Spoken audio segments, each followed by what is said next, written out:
C'est quoi le nudge? Alors, le T'as nudge, sorti les deux mots. ouais. Le nudge, le mieux pour l'expliquer, c'est de montrer un exemple, la mouche dans l'urinoir. On peut montrer ça? La fameuse mouche dans Ouais, l'urinoir. c'est peut-être le moyen le plus simple d'illustrer ce que c'est qu'un nudge. Sachant qu'on a sous-titré, pardon, t'en es fatigué, le live par La mouche est à l'urinoir, ce que les BPF sont à la pharma. Si vous comprenez cette phrase de philo. Vous avez encore une fois 4 heures. Donc, Petite Alors, illustration. pardon, j'essaye de... Salut, ouais, Gilles. désolé, mon truc, il marche ta plus souris. là. le C'est truc pas ne grave. marche plus, mais c'est Ouais. normal. C'est C'est comme ça que les problèmes du direct, ça. Ouais, c'est joué du direct. Alors, Voilà. alors, est-ce qu'on voit une... voilà, c'est ça, la mouche dans l'urinoir. Alors, vous le connaissez. Hein. Nous, on connaît. Au moins 50% Ouais. de l'audience aujourd'hui Ouais. connaît très, très bien cet urinoir-là. Ce Donc, n'est qu'est-ce pas que une c'est? vraie mouche d'ailleurs. C'est vrai. C'est un dessin de mouche. c'est un dessin de mouche. C'est Ça, un ceci dessin de n'est pas mouche. une pipe. Ceci est un dessin de mouche collé dans un fond d'urinoir. Je ne comprends toujours pas le lien. Alors, la entre question, c'est quoi le ta nudge? décision, De ton quoi on va parler d'aujourd'hui? Donc, ça, c'est à la fois un nudge, Ouais, c'est aussi un urinoir, ouais. et c'est aussi un exemple de CAPA dans l'industrie pharma. Voilà. Merci, salut. Voilà. Allez, C'est bonne le, soirée. c'est le programme. C'est le programme pour aujourd'hui. Donc, plus sérieusement, non, la mouche dans l'urinoir, là, l'urinoir qu'on a vu, en gros, c'est un mécanisme, ce qu'on appelle un nudge, qui a été créé dans les années 90 à l'aéroport d'Amsterdam. Ok. Donc, le problème, c'était quoi? Dans les toilettes publiques de l'aéroport, il y avait des coûts de nettoyage qui étaient très importants, du fait que les hommes urinaient, souillaient les toilettes Puis c'est à un peu côté à de l'urinoir. côté, voilà, ça éclabousse, quoi. Donc bien sûr, pour réduire ça, qu'est-ce qu'ils ont essayé de faire? Ils ont essayé de mettre des affiches, des panneaux, pour dire, essayez d'uriner au bon endroit, d'essayer d'informer les gens. Ouais. Ils ont certainement essayé même de les menacer, j'imagine, peut-être les faire C'était de la payer. sensibilisation de peut-être, ça. par exemple, voilà. Ils ont mis des procédures. Ils ont mis des sortes de Ils ont fait de la procédures, sensibilisation. par exemple, ouais. Et ça marchait pas trop bien. Ouais. Non. Et donc, là, ils ont proposé ce mécanisme qui est donc un nudge. C'est une mouche dessinée dans l'urinoir, sans aucun autre commentaire, sans aucune formation, sans rien. Et le résultat, c'est qu'ils ont réduit les coûts de nettoyage de l'aéroport, des toilettes de l'aéroport, parce que l'aéroport fait beaucoup, de 80%. C'est un nudge, pourquoi? Parce que c'est une incitation, c'est un coup de pouce, c'est la définition du nudge, c'est un coup de pouce. C'est pas une contrainte. Si on veut uriner à côté, on peut uriner à côté. Oui, t'as le droit. On a le droit. Non, mais on a le droit. Oui. Il n'y a pas d'explication. Il n'y a pas un message qui dit voilà pourquoi il y a une mouche sur la mouche, ouais. Il n'y a pas d'incitation financière, il n'y a pas de bonus, il n'y a Mhm. pas de récompense si on le fait. Et pour autant, ça modifie le comportement. Ouais. Voilà. Et donc, c'est ça un exemple de nudge. On verra après plusieurs exemples. Et ce que je trouve intéressant ici, c'est le parallèle avec la problématique qu'on rencontre nous tous en tant qu'industriels en pharma, où on a certaines règles à faire respecter, des règles aseptiques, des bonnes pratiques documentaires, gérer un change control, etc. On en a 50. Et on essaye de faire en sorte que nos collaborateurs ou nos opérateurs respectent ces règles. Ça ne marche pas tout le temps. Et malheureusement, les outils qu'on a à disposition pour y parvenir sont toujours sensiblement les mêmes. On en a besoin. Attention, le but, c'est pas de dire à partir de demain en pharma, on met c'est des mouches fini, partout. on fait plus de formation, on met des mouches partout et on est tous conformes. À NSM, venez nous voir. C'est Problème pas de du tout vide le de message ligne, tu d'aujourd'hui. colles des mouches partout sur la ligne. Tout le monde Voilà. appuie sur les lignes, on comprend plus rien. Mais en tout cas, c'est un peu le sujet d'aujourd'hui. C'est-à-dire, il y a peut-être d'autres manières. Ce qui est intéressant derrière ce mécanisme-là, c'est pas la mouche en tant que telle, ça c'est assez anecdotique. Ce qui est intéressant, c'est derrière ça, il y a de la science. Oui. Le comportement face à la mouche, il est prédictible. C'est ce qu'on appelle une irrationalité prédictible. Ouais. C'est une discipline scientifique, il y a 40 ans de recherche derrière. Oui, c'est pas Et ce juste qui est pour intéressant, déconner. c'est qu'est-ce qui fait qu'on peut construire un mécanisme comme celui-là. Et ça, on peut tous l'apprendre. C'est ce à quoi moi je me suis formé. Et l'objectif, c'est de l'utiliser, nous, en production, au laboratoire, en pharma. Il y a une autre caractéristique qui est, je trouve, particulièrement puissante, c'est le faible effort, en fait. C'est le niveau d'effort. On peut difficilement faire plus minimal. Ouais. Mettre une mouche au fond d'un chiotte. Oui, non, mais c'est pas un investissement dans un système informatique, quoi. C'est clair. 150 personnes sur un projet de 3 ans pour... Ou peut-être que si, dans la partie, on a réfléchi à. Design, tous les concept cas, du truc, ouais. Dans le produit lui-même, on est vraiment sur un effort minimal qui produit 80% d'efficacité, tu dis, d'amélioration. Donc, complètement, ça fait partie des caractéristiques du nudge. Tous les exemples qu'on montrera sont des mécanismes, effectivement, à faible coût, ce qui, parfois... Mais qui incite une simplicité dans l'action et donc une plus grande propagation, en tous les cas, du mécanisme aussi, on peut dire ça peut-être. Ouais. Avec la limite, si je peux tout de suite donner la limite, c'est il ne faudrait pas croire que ce simple mécanisme va tout résoudre. Oui, pour étendre un petit peu la discussion, c'est pas magique non plus. L'exemple que je voudrais montrer ici, si tu peux le projeter, c'est vraiment pour moi le sujet qu'on a tous ici, c'est le suivant. On a tous un design de procédure, un processus à mettre en place, un nouveau système informatique de change control, une nouvelle procédure de parametric release, je ne sais pas. C'est notre design. Il est super bien designé. On a la plus belle procédure de la Terre pour le faire. 80 pages en PDF, très bien expliqué depuis l'ouverture du document jusqu'à la fin. Donc le design est nickel. Le design, il est super bien expliqué à tout le monde. Regardez, c'est très clair. C'est bien designé. Il faut passer par là, par la barrière. C'est propre. Tu es une voiture, tu as un piéton, tu prends la petite barrière. Et la réalité, c'est ce qu'on appelle le user experience, c'est le chemin à droite. Le petit chemin qui était creusé par les gens au fur et à mesure. Et donc là, il y a deux, pour moi, options qui s'offrent à nous. Soit on se dit, je vais faire en sorte de bien réexpliquer aux gens ce que c'est que mon design pour qu'ils arrêtent de prendre le chemin d'à côté. De passer par... Soit on prend une approche que, par exemple, le monde du digital a déjà pris, à dire, mais de toute façon, mes clients, j'ai beau leur expliquer, ils vont se barrer, ils vont partir. Donc, c'est peut-être à moi de faire en sorte que l'expérience utilisateur et mon design s'intègrent bien à cette expérience. L'un de l'autre, tu les fais. Et la mouche dans l'urinoir, c'en est le symbole. C'est de se dire, c'est ce sur quoi travaillent les sciences comportementales. Ok. Intéressant, ça. Ça commence à... C'est un peu plus clair sur la décision. Donc, en gros, c'est se dire, si on reprend le chemin, c'est qu'est-ce qui fait qu'une personne prend la décision de prendre ce chemin-là plutôt que le super design que je lui ai proposé. Et si je suis capable de comprendre ça, je devrais trouver un moyen de, atteindre mon objectif qui est que elle suive mon design, et deux, que finalement, elle ait une bonne expérience. Donc, au final, l'idée, c'est de se dire... Si on peut offrir à nos collaborateurs une bonne expérience avec les process qualité, qui ne sont pas tout le temps les plus marrants ou incitatifs, on a tous... Tout le monde est content. Voilà. Il y a Phil, il propose de miner le terrain. Alors là, on n'est peut-être pas sur une expérience... Alors là, on n'est pas très nudge. C'est pas très plaisir. On n'est pas très plaisir. Voilà. On n'est pas très plaisir. Ça coûte un peu de pognon, donc peut-être pas. C'est vrai. Non, mais voilà, miner le terrain, ça marche pas. Pourquoi pas? Alors, je sais pas. Quand même, moi, on va pas passer 1000 ans sur la mouche dans l'urinoir, mais quand même, j'ai réfléchi à ce truc-là, et j'ai des souvenirs, moi, de mouches dans l'urinoir. Et quand j'y ai repensé, je me suis dit, mais effectivement, tu pisses sur la mouche. Pourtant, je suis pas du style à vouloir absolument montrer des performances quand tu pisses. Tu sais, quand tu pisses au fond d'un truc pour que ça fasse du bruit, que tu dis, c'est que pour toi, t'es pas fier de pisser dans une mouche.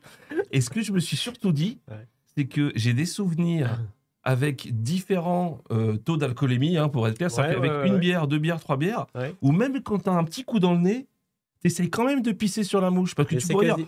J'en ai plus rien à foutre, tu vois, je suis un peu sous, je sais pas quoi. En fait... Voir, ça peut être un test d'alcoolémie, tu vois. Oui, et limite, tu dis, j'arrive toujours à pisser sur la mouche. Non mais il y a peut-être un peu de ça. Je ne sais absolument pas si c'est scientifique, mais je trouve que c'est quand même ultra puissant quand tu parles de 80%. Je vois que tu me regardes. Je vois que tu me regardes, mais ça ne veut pas dire que je cautionne ce que tu dis. Non, alors évidemment, ça ne Ensuite, n'engage pour que répondre moi. à ta question sur la science, je peux apporter des réponses scientifiques sur ce que j'ai appris. Sur ce sujet, je ne sais pas. Non, on peut en parler. Non, c'était juste pour partager mon expérience utilisateur, moi, tu vois, vraiment de la mouche. Et puis peut-être aussi pour en parler aux 50% des gens qui nous regardent, qui n'ont jamais peut-être essayé de pisser dans un urinoir avec une mouche, qui sont notamment les femmes. Qui ont, c'est bien d'y avoir pensé, ça. Qui ont très très peu eu l'occasion de tester ce genre de truc. Ou alors c'est que là il y a eu un autre nudge, c'est les filles commencent à pisser dans un urinoir sur des mouches. C'est que le système est trop attractif, faut penser. Alors j'aurais peut-être dû prendre un autre nudge, parce qu'il y en a 50 bien sûr, et ce qu'on voit pas, c'est qu'en fait on en a... Il y a Phil qui dit qu'il est mieux puis il voit pas la mouche. Tu vas éclabousser mon Phil. Mais on peut en prendre un autre, du coup, pour un peu s'écarter du sujet nudge, de sujet mouche, pardon, et on reviendra après au mécanisme. Donc là, on a quand même défini à peu près les nudges, donc ces fameuses incitations subtiles, comme tu disais, les coups de pouce. Ce que tu as appelé aussi le UX, donc le User Experience, qui est l'expérience utilisateur, illustré par le chemin de terre, qui a été la belle feinte que tout le monde a pris, quoi. Et donc là, un petit exemple de la pharma, c'est ça? Pour essayer Non, je voulais prendre un autre nudge. Allez, Pour qu'on clôture le sujet, pour voir qui l'utilise et pas spécialement pour le bien. Allez, ok, vas-y. Je montre un exemple. Vous avez déjà cherché une chambre d'hôtel sur Booking? Ah oui. Oui. D'accord. C'est pas une expérience utilisateur folle, moi je trouve. Mais non, c'est très. Alors, tu sens que c'est très réfléchi pour te pousser à la consommation. Ça, en fait. Ouais. Et c'est presque assez malsain d'ailleurs à quel point c'est oppressant. Quoi. Oui. C'est plus que la mouche, quoi, pour le coup. Là, je me sens plus. Tu vois, du pop-up, t'as du machin. C'est ça. Mais en gros, t'as déjà eu l'expérience où tu te dis, tiens, je vais aller à New York. Alors, moi, je veux un hôtel. Je veux une chaîne d'hôtels bien confortable dans Manhattan. Ouais. Tu vas sur Booking, finalement, tu prends une chambre un petit peu cosy à Brooklyn. Ouais. Donc, c'était pas le plan. Tu as pris une décision de réservation qui n'a rien à voir avec ton intention initiale. Ouais.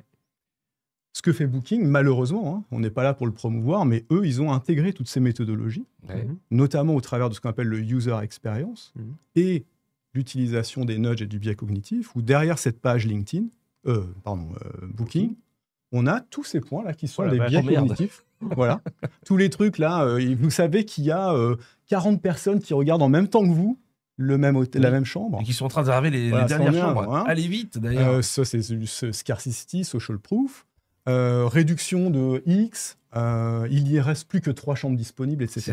Allez vite. Bref. Donc, l'idée, c'est pas de dire que c'est un modèle pour nous, mais c'est de dire que tous ces aspects-là qui ont été développés par les sciences comportementales, des scientifiques, a fait l'objet de l'économie comportementale et certains qui s'en sont inspirés sont le marketing pour des exemples qui ne sont pas les bons.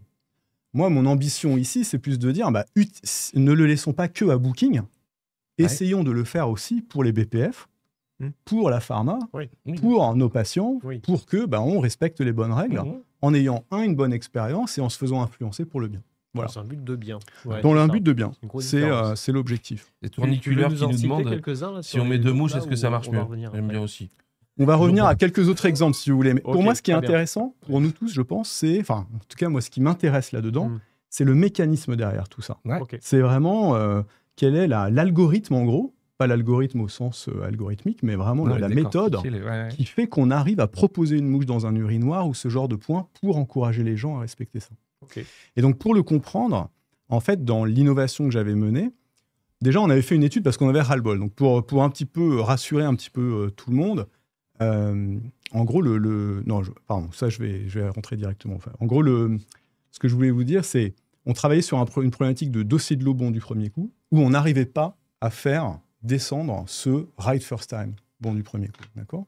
Parce qu'on avait tous les indicateurs de la Terre pour nous dire combien il y avait d'erreurs, d'omissions, d'erreurs documentaires, de manque visa, de la case pas cochée, les machins, le classique du dossier de l'eau, quoi. Ça, et donc, au bout de 2 ans, on s'est dit, mais il y a un moment, il faut peut-être qu'on arrête de dépenser autant à reformer les gens aux bonnes pratiques documentaires. C'est important, on va avoir une inspection. Est-ce qu'il n'y a pas autre chose à faire ? Qu'est-ce qui fait que ça ne marche pas ? Et donc, on a revu toutes nos non-conformités dans notre organisation, globalement. 12 000. Ah, wow. D'accord ? C'est pris le paquet. Et on a regardé toutes les non-conformités et on les a screenées. Et ce qu'a montré cette analyse, c'est que dans 25% des cas, toutes non-conformités confondues, donc vraiment globalement de tout ordre, c'était une organisation qui faisait de la fabrication, 25% des causes étaient une cause purement comportementale. Ça veut dire quoi une cause purement comportementale ? Il y a une procédure en place, la personne, elle sait ce que c'est, elle est claire, elle veut la suivre, elle a envie de la suivre, et bam, elle ne le fait pas.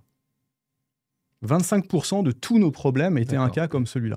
Ouais, c'est pas de la mauvaise volonté, elle n'y arrive pas, quoi. Elle le fait pas. Après, volonté ou pas, je suis pas dans le cerveau des gens, mais en tout cas, elle le fait. Voilà, c'est 25% de nos problèmes. Elle sait déjà comment il faut faire en réalité. La procédure est claire, il manque pas une case à cocher. Voilà, ouais. Mais elle la coche, elle la coche pas quand même. Okay. Et alors, ça peut sembler étonnant, ce qui est d'ailleurs en qualité, on est tous un peu frustrés à dire, je comprends pas. Mais si je prends un exemple plus perso comme le mien, là entre nous, là, à cette table, je vous dis, envoyez un SMS au volant. Non. D'accord ? Non. Je veux pas le faire. Non, voilà. Jamais. Non, mais je veux pas le faire. Je sais pourquoi il faut pas le faire. Je sais comment ne pas le faire. Ouais. Je vous le dis ici à cette table, donc je vous dis, je m'engage à pas le faire. Si vous venez dans ma voiture ce soir ou demain, il se peut que j'envoie un SMS au volant. C'est le 25% des causes comportementales. Et au-delà de ça, on a regardé les CAPA associés à ces cas. Et dans 93% des cas, nos CAPA étaient des CAPA techniques qui ne prenaient pas en compte cette cause comportementale. Autrement dit, on faisait des CAPA du type resensibilisation, mise à jour de procédure, ajout d'une case, peut-être pourquoi pas un indicateur pour dire que les gens sont rouges, etc. Ce qui nous coûte beaucoup. Mais si tu reprends l'exemple du SMS, c'est comme si on me disait, tiens, je vais te dire qu'il ne faut pas envoyer de SMS. C'est normal, et je le sais déjà. Oui, donc c'est exactement cette problématique-là. Et ce sujet, moi, il me tient à cœur parce que ça crée de la frustration pour les gens en qualité, qui en ont marre de faire des actions dont ils savent qu'elles sont un peu inefficaces. C'est pas couru d'avance. Ouais. Les gens des opérations, opérateurs, collaborateurs, ils entendent que la qualité vient les supporter, mais en réalité, ils viennent réexpliquer et ils viennent rajouter des documents, ce qu'on appelle simplification, en fait, on rajoute des docs. Pour l'organisation, c'est un coût monstrueux. On convie des centaines de personnes en production pour leur expliquer pendant des minutes. On est au TRS, tu en parlais. Ouais. Voilà. Donc voilà, tout ça, pour moi, on se dit aussi, il y a quand même quelque chose à faire. Ouais. Le coût écologique des feuilles de resensibilisation, qui est énorme. Du temps à passer à les faire signer. Il n'y a personne qui n'était pas là. L'usine cachée derrière des trucs aussi monstrueux, effectivement, elle est colossale. Le rendement, pour la blague, mais le rendement de l'opération, il est d'une grande pauvreté. Il y a une question là, qui est en même temps une blague, mais qui a un peu de fond. Phil qui dit le nudge, c'est la machine à bave des sous-doués. Tu vois, dans le film. Alors, waouh. Elle dit, mais carrément. Alors, je pense pas que ce soit un nudge, mais est-ce qu'il y a un peu de ça? Le côté, tu sais ce qu'il faut pas faire, mais il y a quand même le truc qui t'incite. Il va te prendre une balle si tu le fais. Ou on n'est pas du tout là-dedans. On est alors, pour donner une réponse politiquement correcte, on n'est pas loin. On n'est pas loin. Ouais, mais c'est pas ça. Ouais. Non, je vais peut-être essayer de l'expliquer d'un point de vue scientifique. D'accord. Parce que le nudge, donc le mécanisme que j'ai expliqué ici, c'est ce qu'on appelle un type d'intervention comportementale parmi tout le set que les sciences comportementales offrent. Oui. D'accord. Et ce serait vraiment une erreur de penser que le nudge réussira à résoudre tout. En fait, ce qu'ont montré les sciences comportementales, c'est que c'est la résultante de différentes composantes. Une composante technique et une composante comportementale. Tu veux qu'on fasse voir ça? Ouais, peut-être ça permettra un petit peu... Je voudrais donner un exemple de ce que c'est derrière ces sciences comportementales. Alors, en gros, c'est Mickey. Donc, les sciences comportementales... C'est Mickey, ça. Non, c'est pas ça. Alors déjà, c'est une science. Non, mais j'insiste dessus. Ouais. Pour moi, c'est ce qui me tient à cœur. C'est une science. Donc, c'est les sciences cognitives, pour l'essentiel, sciences cognitives et psychologie sociale. Donc, 2 ans, il y a des gens qui ont travaillé pendant 40 ans, depuis plus de 40 ans, qui publient et qui font des études scientifiques pour montrer tout ça. Et en gros, si on veut un peu vulgariser le sujet, pour le résumer, les sciences comportementales, elles s'intéressent au gap intention-action. J'ai pas envie d'envoyer un SMS, je l'envoie. Ah oui, d'accord. D'accord. Et très souvent, l'influence qui fait qu'on a une différence entre les deux, ce sont les biais cognitifs. Alors, les biais cognitifs, on en entend pour le coup pas trop mal parler. Ouais. Et je vais pas dire que les biais cognitifs sont à la mode, ce serait un peu débile de dire ça. Mais quand même... Non, mais on en parle, bien sûr. J'ai l'impression qu'en tout cas, il y a encore 15-20 ans, moi j'en entendais peut-être moins parler, il y a quand même de plus en plus d'attrait pour la chose, je vais dire. Et ce qui, moi, me fait dire, encore une fois, ça n'engage que moi, que ces sciences comportementales sont de plus en plus vulgarisées et en tout cas intéressent les gens. Je dis pas que c'était pas le cas. Ouais, c'est le cas. Moi, j'en fais partie. Tu vois, j'ai vu, quand moi qui me posais mes questions sur comment on décide, c'est clair, le sujet, il m'a intéressé. Mais ce qui m'a intéressé, c'était la science qui était derrière. Ouais. Et donc, si on prend un exemple... sur une image de Morito, là. Non, je m'étais dit, tiens, on va illustrer ce que c'est qu'un biais cognitif. D'accord. Donc, il y a une image là. Alors, on est en janvier, je sais que c'est dur de se projeter. Mais rappelez-vous un petit peu, la dernière fois que vous étiez à la plage, au bord de la mer, en train de boire quoi? Mentalo, Morito. Morito plutôt. Spritz. Un spritz, un grand spritz. Sex on the beach. Voilà, vous êtes là. Et tu lis un article de magazine, d'accord, qui te dit, waouh, une étude scientifique a montré que 1 heure de surexposition aux UV te prive de 24 heures d'espérance de vie. Ah ouais. Tu es sur le transat. Tu es sur le transat. Tu es dans Biba, là, et tu lis ça. Ouais. Alors, c'est peut-être dans Biba, mais je sais pas. Ouais, d'accord, je me projette aussi. Tu lis Biba, voilà. Non, il y a énormément Biba. Vincent, il lit Biba. Vous ne saviez pas, je vous le révèle ce soir. D'accord. Pourquoi on te jugerait, je veux dire? Soyez bienveillants. Alors, et donc... Et là, à ce moment-là, tu te dis déjà... Je suis choqué. Non, tu n'es pas choqué parce que tu es scientifique et tu es pharmacien. Donc tu dis, pour moi, rien de nouveau. Je le sais. Ouais, je savais déjà. Moi, j'ai envie de me protéger. Ouais. Ah, j'ai entendu un bip. Oh, pardon. Il y a Tourniculeur qui a pris un abonnement de niveau 1 pour 6 mois d'avance. Merci beaucoup, Tourniculaire. Ouais. Tu es abonné pour 6 mois. Bel effort. Ah, vous avez bien nudgé l'abonnement, là. Ah, mais carrément. Non, mais on sait qui c'est. On ne dira pas qui c'est. C'est quelqu'un qui était peut-être à ta place il y a une semaine. C'est possible. Rien ne dit le contraire. Donc, je reprends l'exemple de Biba. Tu as cette information et pour autant, tu prends la décision de rester un peu plus longtemps au soleil. Oui, même si tu sais que dans 20, 30 ans, tu pourrais avoir 24 heures de Morito en plus versus 7 heures. Et oui. Et ça, c'est lié à un biais cognitif. Ça se traduit, c'est prévisible, ça le terme, prévisible. C'est le biais du présent, qui est très caractérisé, qui fait que on a tendance à préférer un petit plaisir immédiat versus un plus grand plaisir dans le futur. Tu préfères avoir 1 euro maintenant que 2 euros dans une semaine. Pour extrapoler, parfois on préfère un like sur Facebook plutôt que raconter une histoire à ses enfants. Désolé pour la comparaison, un peu rude, mais c'est le biais du présent. Et ça, c'est un morceau de tous nos freins à finalement dire bon, le réchauffement climatique, c'est pour plus tard. Alors, le réchauffement climatique, alors les fumeurs, j'arrêterai de fumer demain, je suis plus une semaine près. Non, je suis pas sociologue et je suis pas un expert du domaine, mais effectivement, il l'explique comme ça. Il y a un petit peu de ça derrière, je pense. Donc, ou un autre exemple, pour nous tous en pharma, l'observance médicamenteuse. On a les patients qui sont malades d'une maladie chronique, ils ont un traitement pour y répondre, ils ont envie de le prendre, ça répond à leurs problèmes, ils ne le prennent pas. Ouais. Ah oui, c'est vrai ça. Mais oui. Mais pourquoi ? C'est quoi le plaisir qu'ils vont Une des raisons, c'est justement, c'est qu'est-ce qui fait qu'au moment où ils doivent le prendre, ils ne le prennent pas. C'est quoi le gap intention-action ? Et un des facteurs, c'est le biais du présent. D'accord. Qui fait que peut-être ils vont être influencés par une activité plus plaisante maintenant, qui est moins bénéfique pour eux dans le futur, mais qui va leur faire prendre cette décision versus le reste. Donc c'est un exemple, c'est pas sur un truc chronique, en plus c'est dans le futur, c'est comme pour les fumeurs, comme truc comme ça, c'est genre fume une petite, c'est pas pour ça que je vais crever demain. Mais si tu te dis ça à chaque fois. Donc oui, donc tu as des exemples comme ça, tu as bien sûr sur la transition écologique, comment encourager les gens à réduire leur consommation pour gagner 2 degrés dans le futur. Le biais du présent, il a un poids énorme. C'est un exemple. Considérable. Oui, en plus que Jet se figurait ce que c'est que 2 degrés, machin, là, ils essayent de...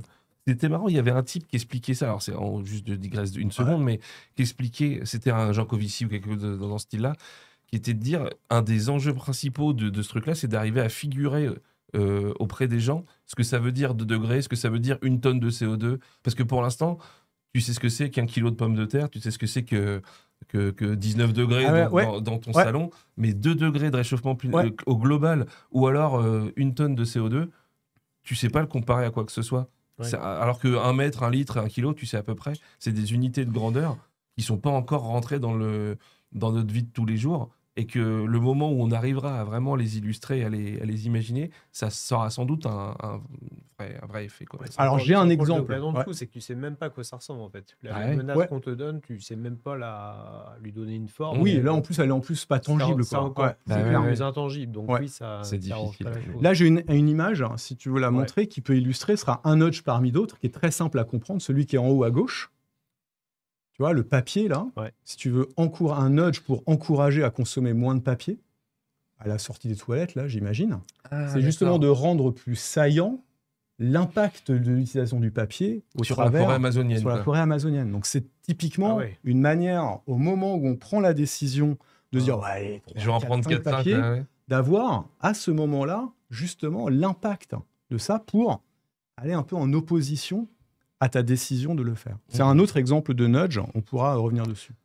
Celui du milieu aussi, il est connu. Enfin, il est connu. Tu te dis, plutôt pour éviter que les mecs balancent les mégots par terre. Ouais. C'est ça. Par exemple. Une sorte de sondage. Je crois que c'était pour arrêter de fumer, mais non, rien à voir. Non, c'est pour C'est juste au moins pour que ce soit mis dans un sondage. En gros, tu votes en disant que c'est Ronaldo ou Messi le meilleur joueur du monde.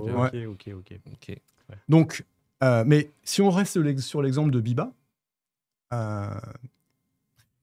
donc l'exemple de Biba, c'est tu restes au soleil avec ton Morito, 1 heure. Voilà.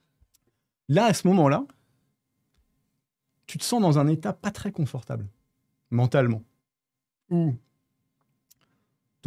tu sens bien que ton intention qui est « oui, je dois me protéger, je suis scientifique, je sais pourquoi », en plus on me le rappelle, va à l'encontre de ton action, va à l'encontre de ton intention. Cet état mental, il est très bien décrit par les sciences comportementales, ça s'appelle la dissonance cognitive.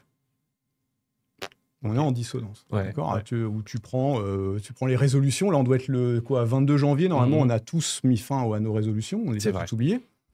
Bon, bah... non, mais au moment où tu l'abandonnes, tu es un tout petit peu... Pas très mentalement, t'es chafouin. T'es pas fier de toi. Et donc là, bah, tu as deux choix. Soit tu changes ton état réel, soit tu changes ton état psychologique. Et là, en général, par rapport au soleil, qu'est-ce que tu te dis? Puisque tu restes 1 heure dans ta tête, tu te dis, bah, en même temps, ce midi, j'ai pas pris de frites. J'ai pris de la salade. Donc bon, 1 heure de plus, 1 heure de moins.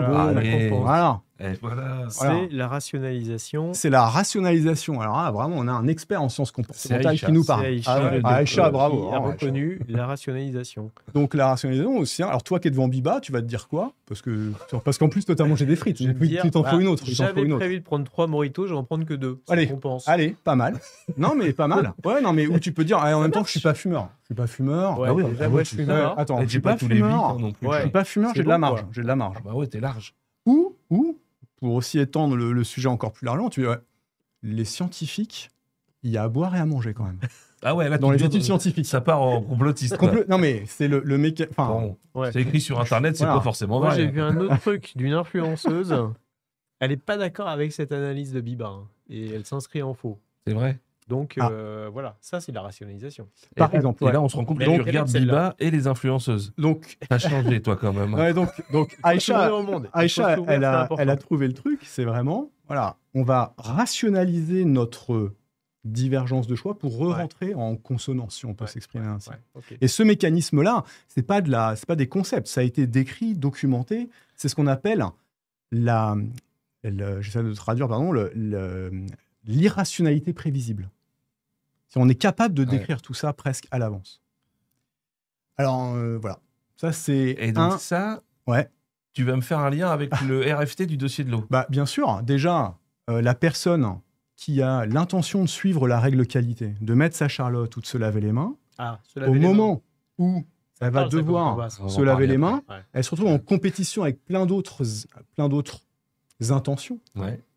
Et elle va peut-être prendre la décision de ne pas se laver les mains pour X raisons. Il y a une priorité, on l'appelle, je ne sais quoi. Même si cette personne avait l'intention de le faire, d'une part, elle ne va pas suivre la règle, mais en plus, elle va rationaliser ce choix. Comme tu le fais avec la salade ou le soleil. Donc, le parallèle, il est très similaire. Et nous, on s'y est intéressé en détail à tout ça. Tu prends par exemple des microbiologistes du labo. C'était notre premier cas qu'on a étudié en pilote.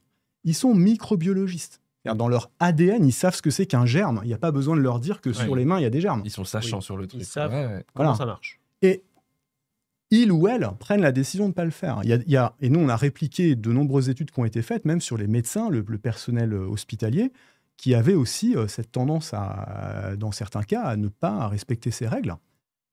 C'est intéressant de se dire, mais quels sont les leviers qu'on a pour les encourager à le faire, autre que leur rappeler comment se laver les mains. Une petite pancarte. Voilà. Moi, j'ai un petit truc à partager là-dessus, qui est un vrai truc. C'est son combat personnel. Alors, j'espère que j'avais réussi à sortir de l'urinoir. Oui, on est sur le lavage de mains.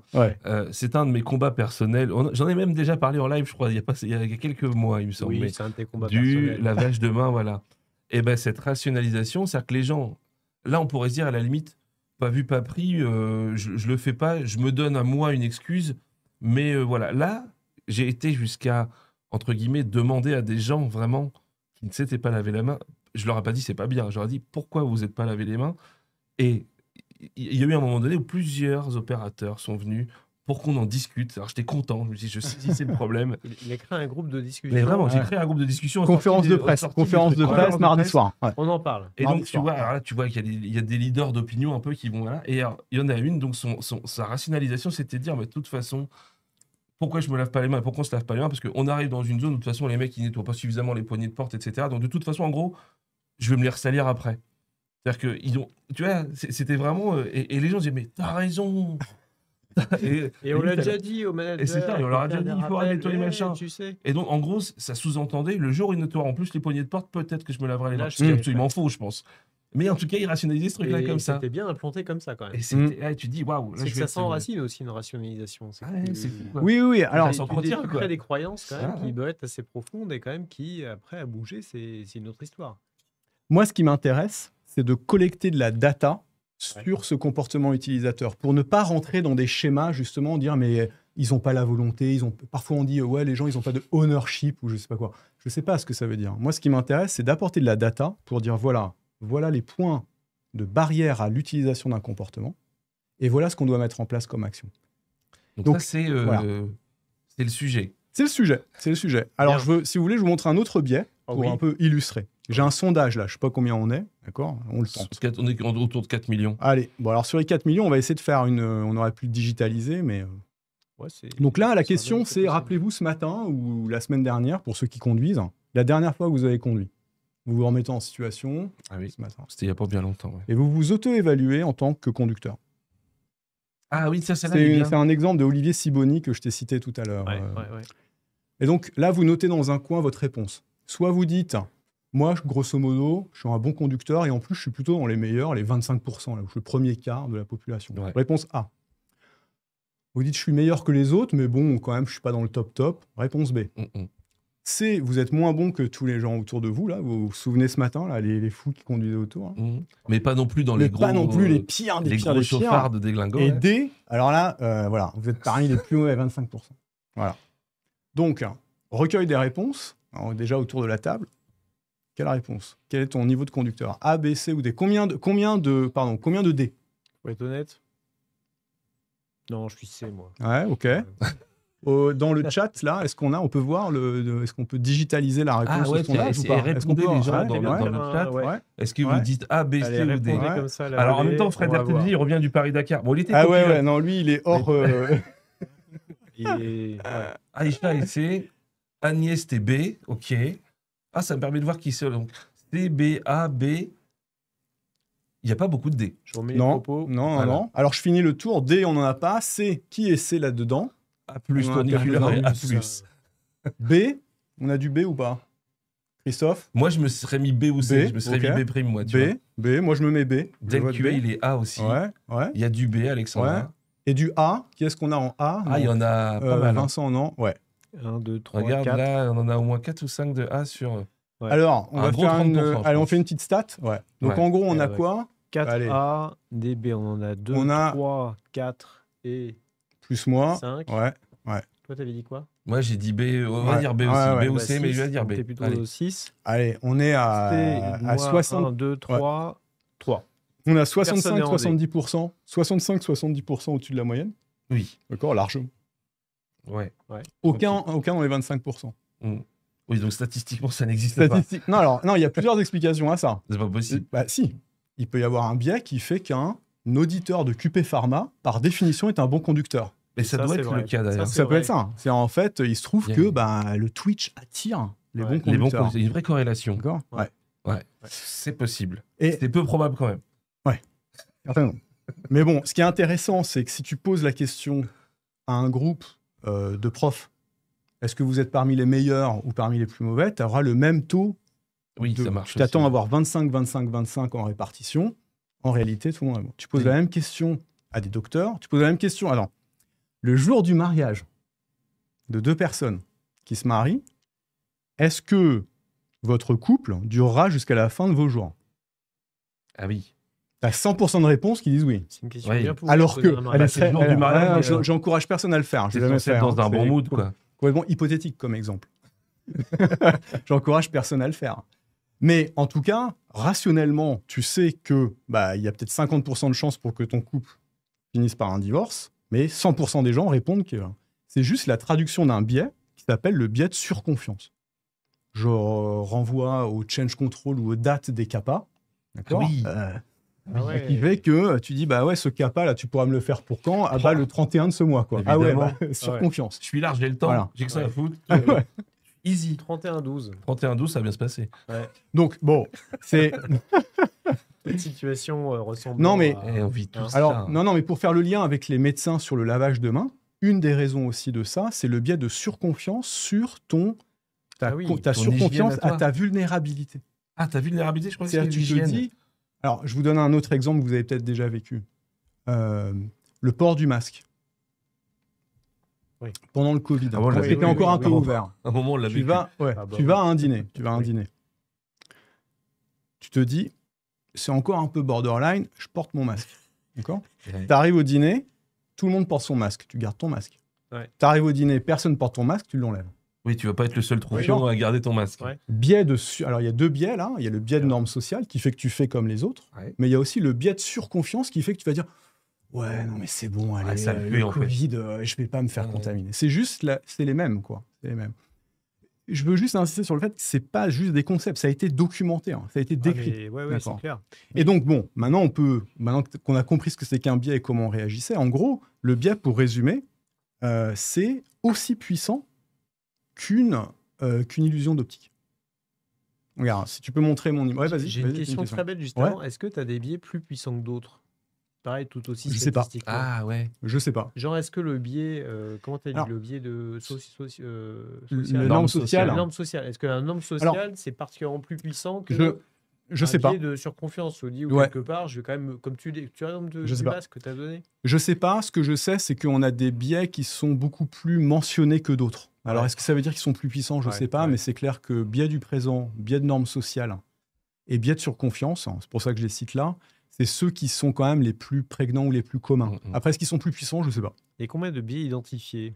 Alors là, il faut regarder sur Google. Il y en a qui sont à peu près 180. Vous tapez biais cognitifs et vous allez trouver vraiment le codex des biais qui va décrire tout ça.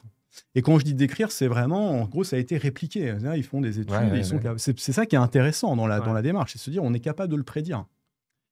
Donc, ils sont aussi puissants qu'une illusion d'optique. Ok. Donc, là, j'en ai un exemple là. Tu vois, là, par exemple, cette image-là. Alors, celle-là, moi, je la connaissais, mais je la trouve toujours aussi mindfuck. Vincent, alors, mindfuck, je ne sais pas ce que ça veut dire. J'aime bien le terme. Mais j'ai la regarder. C'est terrible. Vous voyez tous que A et B ne sont pas de la même couleur. A est plus foncé que B. Je vous apporte la preuve rationnelle, documentée, justifiée, que A et B sont de la même couleur. Là, je ne te crois pas. Je vous remontre l'image. Je peux te faire une procédure. Je peux te former toutes les heures. Je peux te former tous les quarts d'heure. Mais je peux te faire un flowchart. Mais tu triches. Je peux te faire un outil digital pour ne pas te tromper. Je peux te donner un bonus pour voir A et B de la même couleur. Ça change à rien. chaque fois que tu verras cette illusion d'optique, tu verras A et B d'une couleur différente. Oui, si t'es honnête c'est avec toi-même, exactement le même challenge qu'on a avec C'est exactement le même challenge qu'on a avec les biais cognitifs. Et toi, moi, nos opérateurs, les collaborateurs. C'est-à-dire que tu ne peux pas contrer les biais cognitifs. Non. Tu peux en avoir conscience, mais ils sont inéluctables. Donc là, merci, au revoir, on arrête le Twitch. Bon, bah voilà, on est au courant. Voilà, on peut rien faire. Alors, voilà. Il est ouf, hein, celui-là, quand même. Ah, tu t'en remets pas. Vincent, il s'en remet pas. Vincent, il va aller lire un biba qui se regarde. Je te le mettrai dans ton bureau, si tu veux. Non, ce qui est terrible, c'est l'animation. Oui, tu vois. Ah non. Donc, très agaçant. En gros, qu'est-ce qu'on fait de tout ça ? C'est bien savoir ça va te décrire. Oui, le but, c'est de faire. Le but, c'est de faire une route cause analyse pour dire il y a des biais, on peut rien faire. Avançons. Comment on traite ça d'un point de vue scientifique et d'un point de vue science comportementale ? Si on prend l'exemple du soleil, BIBA, l'exemple de BIBA. Oui. La protection aux UV. Oui. En gros, ce qu'ont montré les sciences comportementales, pour la faire courte, si tu peux montrer l'exemple, c'est tu dois travailler sur ce qu'on appelle le système 2. Notre système de pensée, il est divisé en deux systèmes. Système 2 qui est très réflectif. Donc là, tu vas dire, protégez-vous du soleil, voilà pourquoi il faut se protéger. Donc là, tu intègres la donnée, c'est une forme rationnelle. Et on a besoin de ça. C'est l'équivalent de la procédure, c'est l'équivalent de la formation dans notre système. Mais ça ne peut pas fonctionner tout seul, il faut le compléter d'une action sur ce qu'on appelle le système 1, qui est le système très influencé par les biais, et qui, lui, va être un système un peu automatique. Donc, comment on va faire, par exemple, sur la protection au soleil ? Là, l'exemple du haut, c'est un nudge, d'accord ? C'est un patch que tu te colles sur la peau, et qui, quand tu le scannes avec ton téléphone, te donne une idée de ton exposition au soleil. Donc, au moment où tu vas prendre cette décision, dire je ne suis pas fumeur, tu as ce nudge qui te rappelle ce que c'est. Oui, et qui te le rationalise pour le coup. Qui va contre ta rationalisation. En fait, tu mets en compétition, tu mets un nudge contre un autre. C'est ce qu'on appelle le biais de science ici. Tu mets un biais contre un autre, tu mets les biais en compétition. Pour qu'ils se contre l'un l'autre. Ouais, exactement. Ouais. Ça, c'est la Roche-Posay qui l'a développé. D'accord. Et en dessous, c'est un exemple de Nivea, où là, il est beaucoup plus facile à comprendre. C'est une poupée. Ah ouais, elle est D'accord. bravo. Il faut après, je suis sur le design de la poupée, voilà. Mais qui, en tout cas, réagit au soleil et qui va jouer sur ton système 1, qui est plus automatique et qui va être tout aussi influencé que l'argument qui te dit que tu vas perdre 24 heures d'espérance de vie dans 30 ans. Alors, le coup de la poupée, c'est même limite pour tes gosses aussi. Je pense oui, que c'est. je vais quand même pas. Alors, à mon avis, tu vas plus facilement tartiner de crème ton gosse que toi, d'ailleurs. Ça aussi, c'est un peu con. Des fois, tu te dis, je vais plutôt protéger mes gamins que moi-même. Mais bon, voilà. Et là, c'est vrai que ça donne un peu envie, quoi, de mettre de la crème à ses gosses. Donc, c'est en gros Alors, bien sûr, c'est très synthétisé. C'est plus complexe que ça. On a des modèles théoriques qui sont bien décrits. Mais en tout cas, ça montre que si on veut encourager un comportement ou faire appliquer une règle, on doit jouer sur ces deux systèmes de pensée. Okay. Alors vous allez dire, là, Twitch, QP Pharma, il y a un moment, il faut que ça s'appelle Pharma. Il faut parler de Pharma. Ouais. Et puis qu'on revienne à un moment donné sur nos lavages de mains, là, tu partiras après sans savoir. Ah ouais, alors j'y vais, j'avance. Non, mais tu peux le faire après. Non, mais je montre un exemple très rapidement, très rapide. Non, mais là, c'est même pas un exemple... Oui, c'est un exemple Pharma, pardon, mais pas qualité, EHF. Alors. Donc là, on est sur une usine. On avait fait un super pilote avec une école d'ingé dans le digital, qui s'appelle LDLC, qui faisait un nudge workshop. Donc, ils cherchaient des études de cas. Nous, on leur a dit, écoute, nous, on a une usine en Chine. Ils ont un petit souci. C'est les analyses du laboratoire. Ils ne descendent pas la paroi de sécurité. Okay. D'accord. Tu vois, là, il faut descendre sous le truc jaune. Sous le truc jaune. Il y a une petite raie jaune là, à droite. Là, au milieu, voilà. Donc là, la qualité, elle vient dire, vous n'êtes pas conforme, pourquoi tu ne le mets pas, je ne comprends pas, tu l'as dit, tu t'es engagé, tu as signé, il y a un panneau qui te le rappelle, elle ne le fait pas. Et là, le nudge qu'ils ont proposé et qui a été mis en place, c'est le suivant. En fait, sur chaque paroi de la paroi, c'est un demi-smiley. Et en fait, quand elle ferme le smiley, et ne venez pas me demander pourquoi, mais en tout cas, c'est le même mécanisme que le like sur Facebook. C'est ce petit plaisir immédiat du smiley qui se met là, il est tout petit, mais il est tellement immédiat et tellement simple qu'en fait, il t'encourage à le faire. Ouais. Et c'est un nudge. C'est satisfaisant, comme disent. C'est très satisfaisant. C'est satisfaisant. Alors, c'est pas un pokayoke, tu nous dis, Aïcha, je suis pas d'accord. Parce qu'un pokayoke, c'est quelque chose de mécanique qui fait que tu ne peux pas faire autrement. Non, mais c'est intéressant. Mais c'est une sorte de... mais c'est pas un pokayoke mécanique. Oui. Tu peux encore fonctionner sans que le truc... Le pokayoke, il empêche de faire quelque chose qui n'est pas conforme. Mais il y a un peu l'idée quand même, mais du coup... Là, à la limite, c'est un pokayoke mental, quoi. C'est-à-dire que... Oui, tu vas le faire parce que tu as envie de le faire pour cette... Si on fait le parallèle avec la mouche, si la personne veut laisser la paroi ouverte, elle laisse la paroi ouverte. C'est un Pokémon.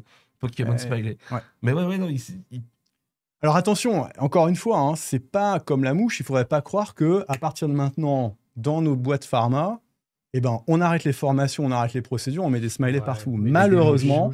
Mauvaise nouvelle. Des smileys sur les robinets, et puis c'est parti. Mauvaise nouvelle, ça marche pas. Ils l'ont répliqué sur plein de choses, mais encore une fois, la clé, c'est qu'il faut combiner le système 2 et le système 1. Ouais.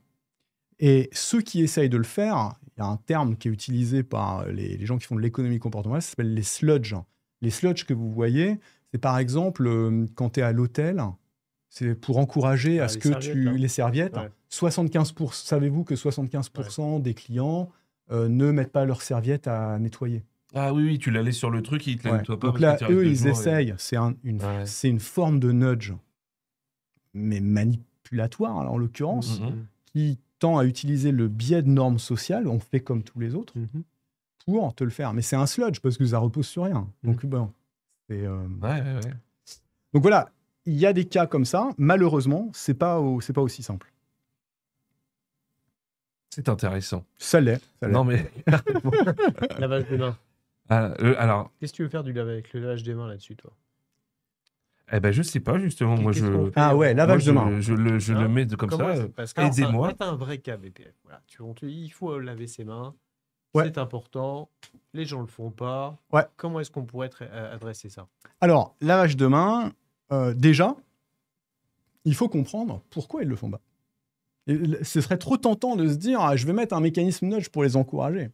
Il faut déjà s'intéresser à leur expérience utilisateur. La personne qui ne se lave pas les mains, c'est quoi son expérience? Elle commence sa journée, son équipe, elle s'habille, elle a tel process, elle a tel flux, elle doit faire ça, elle doit lancer sa ligne, patati patata, son équipement est lancé, elle doit aller prendre son café avec son collègue. Et tout ça, c'est l'expérience utilisateur, le user experience. Et donc, il faut comprendre ça. Après, comprendre quelles sont les barrières. Et si la barrière, c'est une barrière sur ce système 1, alors le nudge peut être une réponse. J'insiste sur dessus. Oui.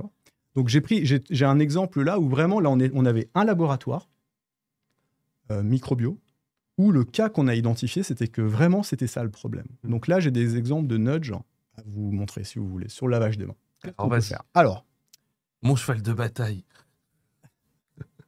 Donc, le premier...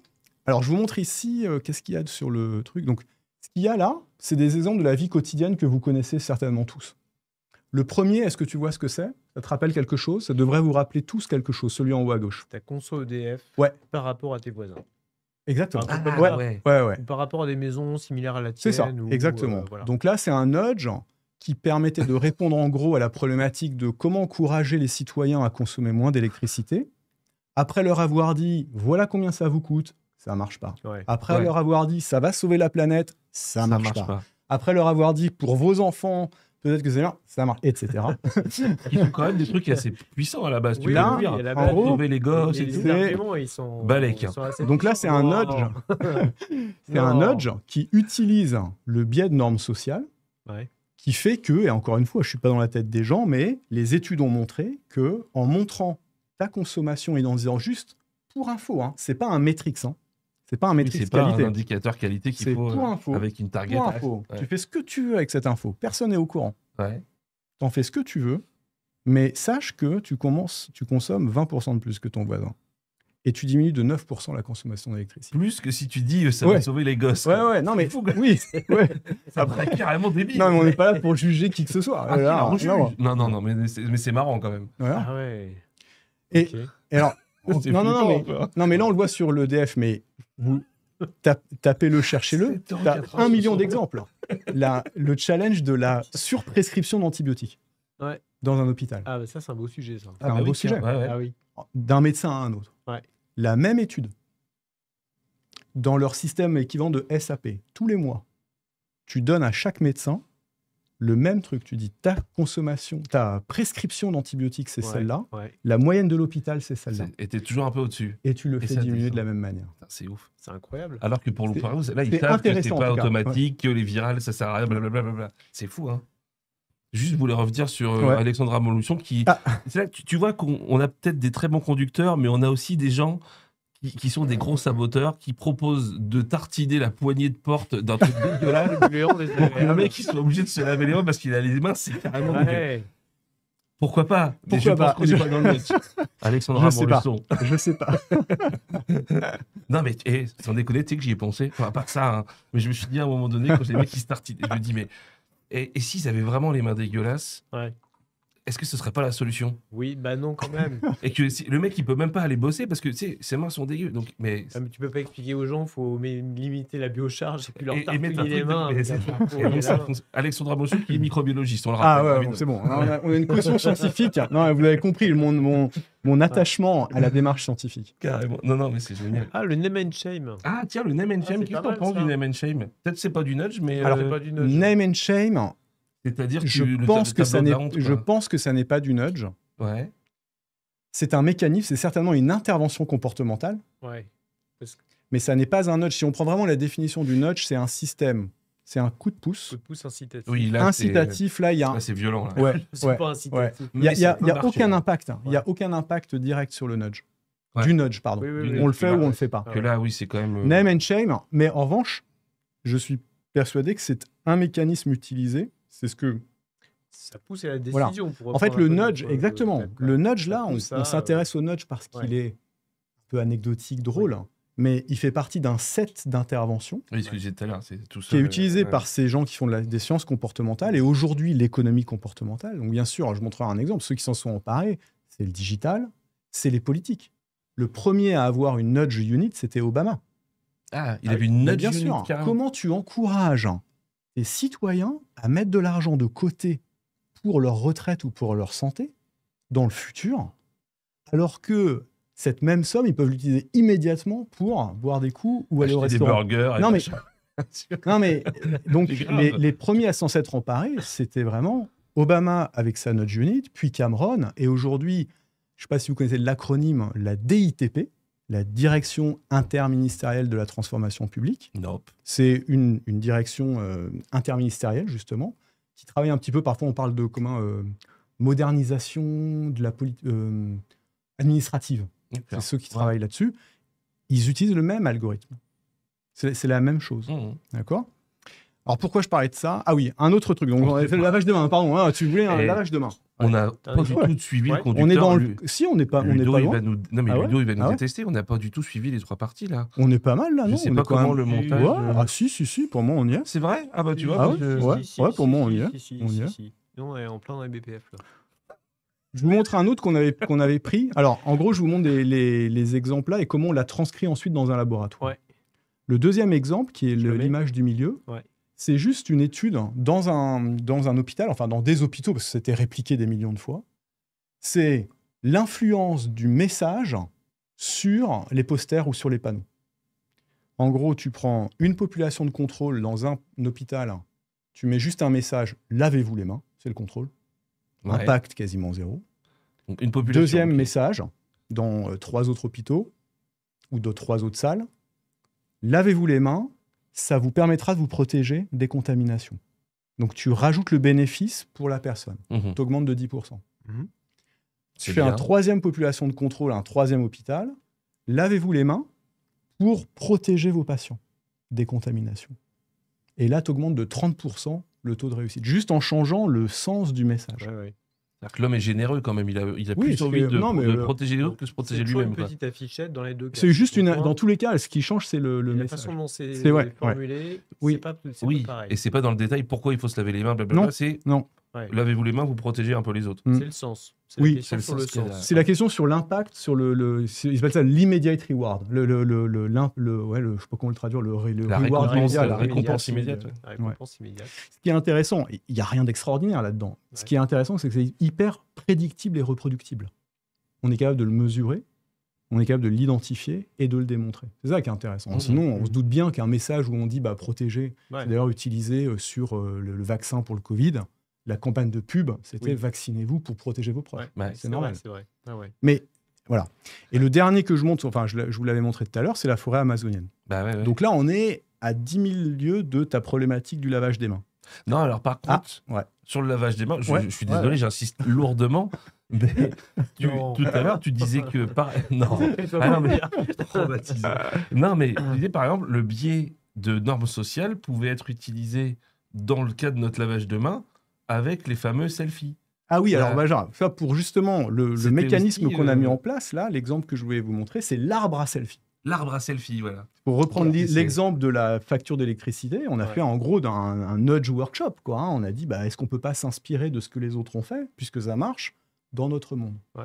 Donc au laboratoire de microbio, où on avait ce problème pas que de lavage de main, hein, c'était les règles aseptiques en général, Ouais.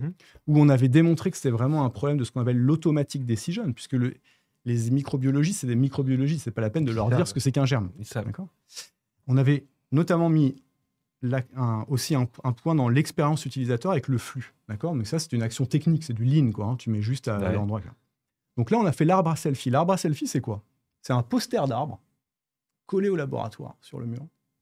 Et chaque branche de l'arbre représente une règle aseptique. Porter une blouse propre, se laver les mains, aseptiser son bench, etc. Mhm. Et en fait, on demande aux microbiologistes de se prendre en selfie en train de faire la bonne action. Avec un téléphone Ah oui. plein de germes. Avec un téléphone plein de germes.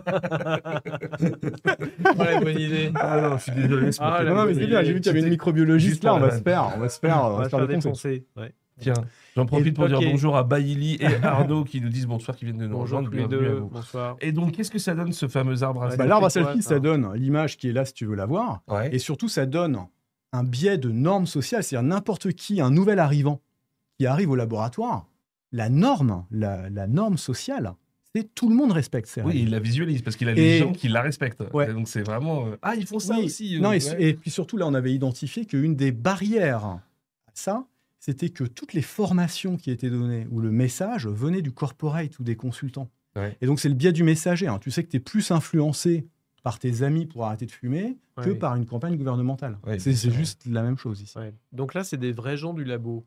Ouais.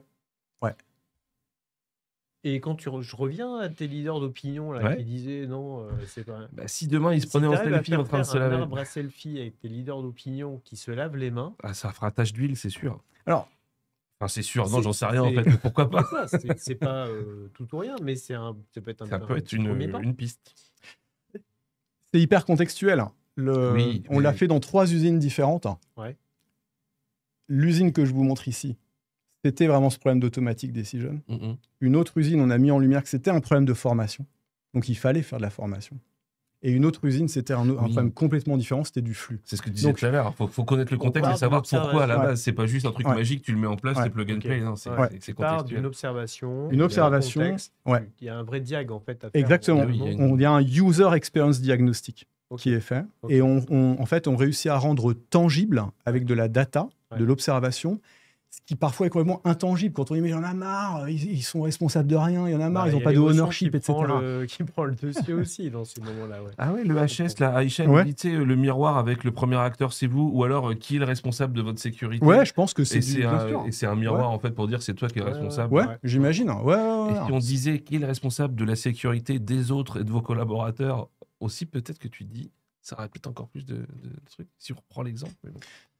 Non, mais voilà, donc on en voit tous les jours en fait des nudges, mais ça se design avec en fonction de l'expérience utilisateur et en fonction du contexte pour aller pousser le concept. Je sais parce que quand on a parce qu'on a mesuré nos résultats, on a eu des résultats vraiment très tangibles sur le taux d'adhésion à la procédure, sur le temps qu'on passait à faire de la formation rétrospective, de la resensibilisation versus du upskilling. Donc, on a eu des résultats.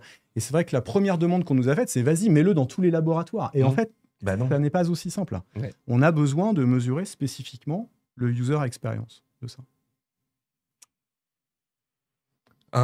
C'est étourdissant aussi, ça, c'est vertigineux. C'est vertigineux comme science. Mais surtout que maintenant, je sais qu'il y en a 180, effectivement, tu peux passer un peu de temps à étudier tout ça. On va citer bien sûr les 180. Oui. Donc, alors, le numéro 1. On en a fait 5 pour l'instant. Non, mais alors...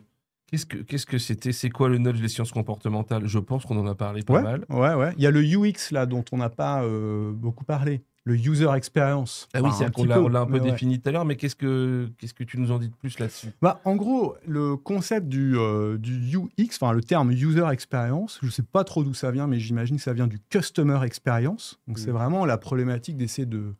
Ça vient certainement du monde du digital, notamment. Les gros jobs à la mode en ce moment, c'est les UX designers. Ouais. C'est comment tu fais en sorte que WhatsApp, par exemple, qui semble être bien designé, tu n'as pas besoin de formation, c'est intuitif, tu y vas tous les jours. Oui, tu n'as pas de mode d'emploi pour WhatsApp. En fait, dans leur vocable, ils disent que ça a un super UX. C'est-à-dire l'expérience utilisateur, elle est formidable. Et pour te faire ça, en fait, ce qui est intéressant par rapport à ce qu'on fait nous habituellement dans nos méthodes de travail, là, j'ai un exemple que je peux vous montrer qui vient de Starbucks, qui est intéressant, qui illustre bien ce que c'est que le concept de UX. Là, en fait, ils essayent de mettre en place une nouvelle application digitale, de créer une nouvelle application digitale pour éviter le passage en caisse, le paiement en caisse.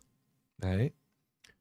Si on prend notre approche à nous un peu traditionnelle, notre méthodologie, on va designer la plus belle application de la Terre. Vraiment, le truc super, le flow, on va faire une belle procédure pour l'expliquer, ce qui est au centre là. En UX, on ne travaille pas comme ça. On commence par regarder tout le parcours utilisateur d'abord. Donc on dit, le parcours utilisateur, c'est quoi? La personne qui est là, elle a envie de prendre un café, elle est dans la rue. Elle regarde s'il y a de la place ou pas. Elle ouvre la porte. Elle regarde s'il fait bon ou si elle reste, etc., etc. C'est ça le parcours utilisateur. Et en fait, le travail consiste à dire mon application, comment elle va rentrer en interaction avec ce parcours utilisateur. Et ils vont identifier ce qu'ils appellent des points de friction. C'est-à-dire, ils sont capables de dire, de mesurer en observant où sont les points de friction. Un point de friction en digital, c'est quoi? Ça vous est déjà arrivé. Tu vas sur une appli, on te demande un mot de passe ou tu rentres un truc, ça marche pas, bam, tu pars tout de suite. Oui, c'est un point de friction. Terminé, Tu switches tout de suite. Ouais. Et dans le digital, ils n'ont pas les moyens de dire regardez, je vous rappelle, revenez, je vais vous faire une formation d'une demi-heure PowerPoint. Non, sensibilisation. Non, tu prends l'exemple de Amazon, tu vois. En fait, ils savent très bien que au moment, en digital, c'est un gros challenge, notamment quand tu as mis plein de trucs dans ton panier d'achat, les gens s'en vont. Donc, ils les perdent. Ouais. Donc, tu vas pas dire, tiens, je vais vous faire une formation pour vous dire. Tu vas pas dire, putain, ils sont trop cons, les utilisateurs. Quand même, c'est quand même pas dur d'aller chercher sa carte bleue. Non, ils vont dire, attends, mon utilisateur, c'est quoi son parcours, son UX? Il est dans son sofa, il ou elle, il regarde la télé, ses enfants lui demandent à manger, il est en plus sur WhatsApp, et en plus, là, à ce moment-là, je lui demande d'aller renseigner sa carte bleue. Il dit, je m'en vais. C'est un point de friction. Et donc, pour gérer ce point de friction, ils vont designer leur app pour que, Amazon, c'est un UX parfait. C'est-à-dire, au moment où tu as fait ta demande d'achat, déjà, tu n'as même pas appuyé que tu as déjà acheté. Oui, c'est ça, le truc, il est déjà parti. Je ne dis pas que c'est bien. Je dis pas que c'est bien. Je dis juste qu'en tout cas, c'est conçu pour t'offrir une bonne expérience utilisateur. Ouais. C'est exactement cette démarche, le UX. Et donc, là, ce que je fais avec ça... Et c'est tellement facile que tu as envie de recommencer. Alors, ça, c'est encore autre chose, bien sûr. Mais c'est exactement l'ambition pour la qualité en pharma. Ouais. On doit, nous, s'attacher à offrir une bonne expérience à nos collaborateurs de la qualité. Or, en réalité, notre intention, et je m'inclus dedans, c'est on s'attache à convaincre les collaborateurs d'appliquer ce qu'on a designé. Convaincre ou contraindre. Ou réexpliquer si on prend la resensibilisation. Oui, si on arrive à convaincre que c'est une bonne nouvelle, c'est une bonne idée de l'appliquer, c'est déjà l'étape 2 pour moi. À la base, tu le fais et tu réfléchis pas. Tu n'as jamais été un échec de conviction, ça a été une faute. Oui. Le mec n'était pas convaincu, c'est pour ça qu'il n'a pas coché la case. Tu mets ça dans une déviation, ça passe pas bien. Enfin, en tout cas, on le fait pas. Tu parles rarement d'expérience utilisateur dans une déviation, tu vois. Oui.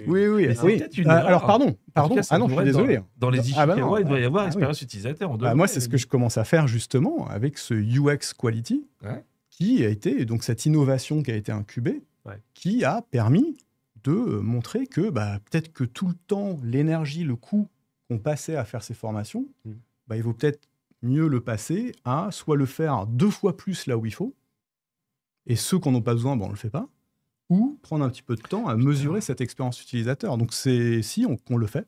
Tu es en train d'exploser Ishikawa, en fait. Non, je le complète. Attention. Alors, il faut que ton truc commence par un M. Je suis désolé, parce que là, il y a 5e, 6e, 8e, je sais pas quoi. Tu te démerdes pour que le UX, ce soit le MUX. Mindfuck.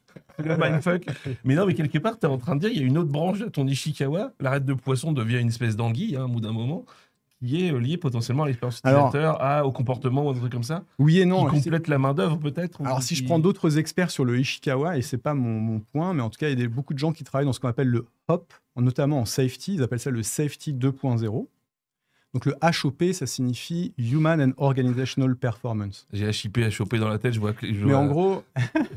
je vois l'émission des années 80, ça n'a plus rien à voir.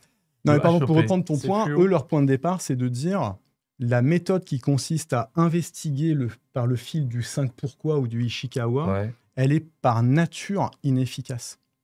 Et en gros, il faut considérer... Encore vertigineux. Il faut considérer en gros que l'erreur humaine est un symptôme. L'erreur humaine est un symptôme et pas la cause. Alors, je m'arrête là, je ne suis pas un expert de ce domaine, mais... On fera un live. Il faudra inviter un expert. Phil qui nous dit, évidemment, une blague sur... J'avais dit que ça allait peut-être faire tache d'huile si leader d'opinion, Phil est très très en tâche d'huile pour le lavage des mains, c'est pas idéal. Mais par contre, il parlait. Alors là, pareil, c'est lui l'expert. C'est très utilisé en DM en fait. Ça fait partie des human factors engineering. Les human factors, c'est l'ergonomie, je pense. La traduction. C'est vrai. Il dit on fait du cognitive walkthrough ou alors de la task analysis. Je pense que c'est un petit peu autour de tout ça, de centrer sur la façon dont les gens.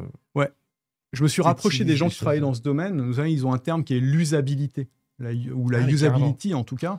Parce que je crois, peut-être que la personne qui a mis le commentaire peut mieux en parler que moi, mais en gros, il y a une exigence sur les DM, les notices, le DM, etc., pour qu'ils soient utilisables par les consommateurs. Carrément. Ce qui n'est pas du tout le cas d'un Change Control Trackwise. On a l'exact opposé là. On a oublié cette pardon petite, pour Traquad, enfin, pour ouais, éviter ou tous les autre, termes. mais Mais non, mais Philippe, il nous en reparlera quand il viendra. C'est un habitué aussi de temps en temps. C'est un habitué du chat de quasiment toutes les semaines. Mais sinon, il vient aussi de temps en temps à ta place nous faire des petits quiz BPF ou autres sujets. L'eau froide toujours à gauche, à droite. Non, l'eau froide à gauche. Je ne sais pas si c'est. Alors ça, c'est peut-être pour les habitudes. Ouais, mais c'est un bon point. Ça. Non, mais c'est un très très bon exemple. Ouais. En fait, c'est ce qui alors l'autre point sur lequel travaille beaucoup la science qu'on a, c'est ce qu'on appelle l'architecture de choix. Ouais. Choice architecture. Ouais. Où en gros, alors pour prendre l'exemple de l'eau froide, qui est toujours à gauche, ils éliminent la question. Alors pardon, comment le faire ? Dans ton processus décisionnel, en gros, au moment où tu vas te laver les mains, où tu dois utiliser l'eau froide, tu te dis pas « Ah, je dois utiliser de l'eau. Ah, ok, elle doit être froide. Ah, ok, je sais que l'eau froide, elle est côté bleu. » Tu enlèves tout ça et tu prends comme menu par défaut, c'est un autre nudge ou c'est le default mode qui est le choix par défaut. Je vous donne un autre exemple très utilisé en... Alors que les deux existent, mais c'est quoi ? Par éducation, par habitude, par... C'est le système 1, c'est un biais. C'est un biais, c'est que tu vas au plus simple, tu vas sur ce qui est le plus simple. Je te donne un exemple plus clair sur ça. C'était conçu comme étant un standard, à la base. Oui, parce qu'il a fallu... Ah oui, pardon. Oui, un jour ou l'autre que ce serait toujours... Oui, ce sera une norme, en fait. Du coup, c'est normé. Ouais, c'est normé. Ou à peu près, je ne sais pas si c'est bleu et rouge, mais... Mais je vous donne un autre exemple, qui est un nudge d'ailleurs. Tu veux encourager les gens à utiliser moins de papier et imprimer noir et blanc. Enfin, à l'époque où on imprimait encore. Je ne sais pas si on imprime encore. Donc, ça fait des années que je n'ai pas imprimé, là. Ou des mois et des mois. À cette époque-là. Dans le menu par défaut, c'est très utilisé. En gros, tu fais un réglage par défaut de ton système d'imprimante. C'est ce qu'on a tous. Noir et blanc, recto verso, machin. Donc, tu cliques sur imprimer. On te dit, est-ce que tu veux imprimer noir et blanc recto verso ? Oui, en énorme. Annuler ou changer en l'autre. Tu vas toujours cliquer sur oui. Bah oui. Mais c'est un nudge dans le sens où, si tu veux imprimer 800 pages en couleur en format A0, tu peux le faire. Mais et là, ça joue sur l'architecture de choix, qui est que tu vas au choix qui est le plus simple et qui te convient en plus. Donc, entre les deux, tu vas au plus vite. Et l'acceptation RGPD sur un site web, c'est quand même... c'est un monstre, ce truc. Autoriser les cookies. En gros, autoriser tous les cookies au maximum, ou non, je veux faire une customisation. Et là, tu as un champ avec 130 000 trucs. J'accepte tout. Mais regarde, si tu veux, j'ai un exemple qui est là. Mais t'as raison. Et à moins d'être un peu sociopathe, tu vas pas rentrer dans la liste des 130 trucs à cocher. J'accepte tout. Ouais, ce qui est quand même celui-là, il est limite. Oui, mais c'est un peu comme ton principe de dire j'ai un gros bouton bleu qui est sympa et que j'ai envie de cliquer par ne serait-ce même avant même d'avoir lu. Oui. Et j'ai un bouton beaucoup plus transparent, invisible qu'on voit pas. Enfin, il faut que je cherche alors que c'est celui qui, pour mon bien, serait le meilleur. Oui. Ouais. Et ça, c'est quoi ça? C'est quoi docteur, c'est quoi j'ai un bouton là. Non, mais c'est du design. Si tu veux montrer l'image qui est là, le digital, vous tapez UX design règles ou ce que vous voulez sur Google, tu as toutes les règles qui vont faire et expliquer pourquoi là, l'appli à droite sera plus engageante que l'appli à gauche.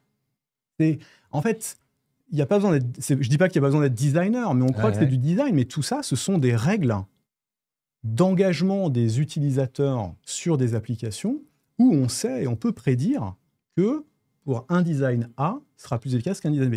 Et lorsqu'ils hésitent, ils disent tiens, le bouton là, je le fais plutôt violet ou jaune.